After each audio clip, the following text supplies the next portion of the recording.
Deshaun Watson had a miserable game for the Cleveland Browns, and really his entire tenure there has been miserable. Whether it's not playing due to suspension or whether it's when he actually is on the field not performing well. It's certainly not up to that big contract they gave him. Well, after a terrible week one, and Browns fans already calling it quits on Deshaun Watson and saying throw in the towel on this guy, looks like there's more bad news. Deshaun Watson, who obviously went through these lawsuits from like 20 women a few years ago, is facing another one. Deshaun Watson is sued for sexual assault and battery. As Browns quarterback, Deshaun Watson struggles to regain his old form. He has a new legal issue. On Monday, Watson was sued in Houston. Houston still getting payback on Deshaun Watson for sexual assault and battery and intentional infliction of emotional distress. Now, whenever I hear these things and it's like happened 4 years ago, I'm always going to be suspect, right? Always going to be suspect whenever I hear this stuff. With Deshaun Watson, what I feel like we had in all those cases that came forward, I felt that a lot of these women were probably these Instagram models that offer massages, but in reality, you're paying for something else. That's what I thought with virtually all of them. Right. Doesn't mean I think Deshaun Watson didn't do anything wrong. It's still probably illegal. Doesn't mean I think Deshaun Watson is a good dude. But I also thought it was fairly transparent with some of those women, kind of what was going on there. This one sounds a little different. The accusations are strikingly similar to those made against Watson in more than 20 lawsuits filed in 2021. However, the plaintiff in the new case, who filed under the Jane Doe pseudonym, contends she went on a date with Watson. Most, if not all, other cases arose from paid massages that Watson had arranged. The lawsuit explains the date was set for October 10, 2020.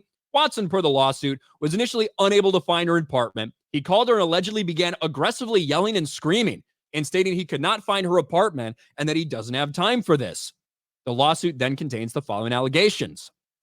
When Watson finally arrived at Doe's apartment, Doe had not finished putting on makeup, so she invited Watson in to have a seat in her living room while she finished getting ready.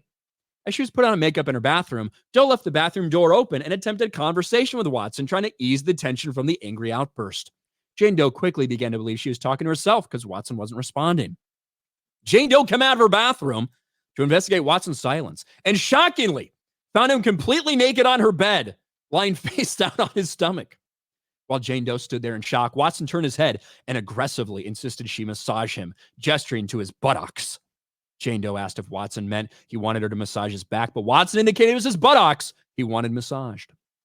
Jane Doe was at this point in the encounter terrified. She was in her small apartment with a much larger man, was still reeling from the outburst.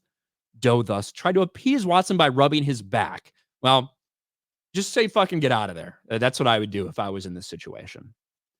Rubbing his back rather than his buttocks. Watson began insisting again that she focus on his glutes. Seemingly frustrated, Watson then turned over, revealing an erection.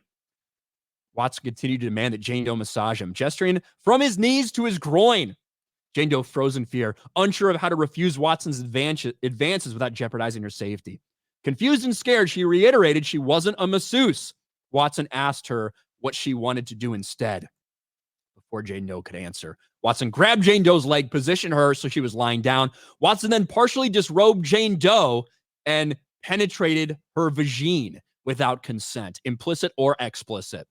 Jane Doe felt paralyzed, unsure if she should risk her safety by trying to stop Watson or endure his assault. Watson roughly assaulted Jane Doe for several minutes in a missionary position before grabbing her and flipping her over. Watson continued to assault Doe aggressively from behind. Jane Doe finally gathered the courage and strength to escape Watson. She ran to the dresser to grab a heavy piece of decor and yelled at Watson to get out of her apartment. Enraged, Watson stormed out of Jane Doe's apartment. What do you feel about these allegations, Beardo? Yikes. That is very descriptive. What I think, hey, listen, if we're gonna take what she says for almost certain, this seems like Deshaun Watson, he's kind of been conditioned to have these expectations.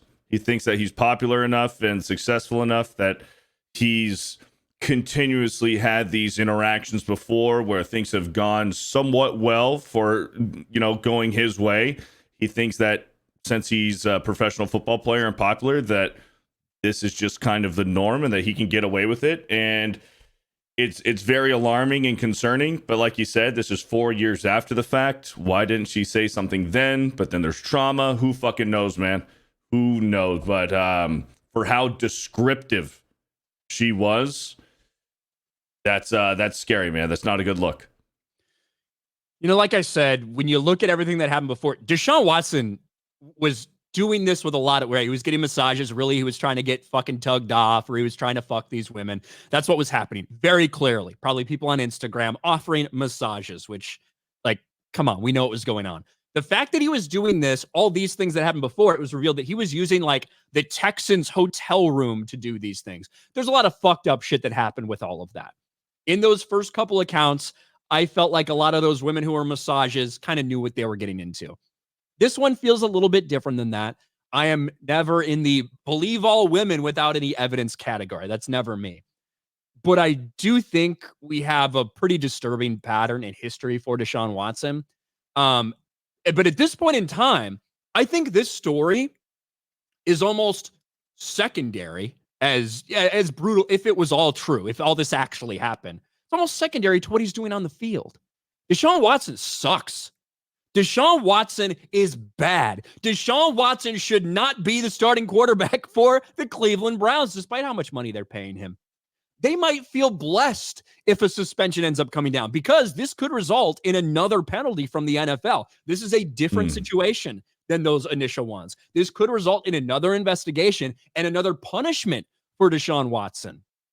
So I don't know how this is going to go. I know this is the last thing that Deshaun Watson needed right now, with everything else that's piled onto him, with the criticism over his play and his actions and his behavior over the past couple of years.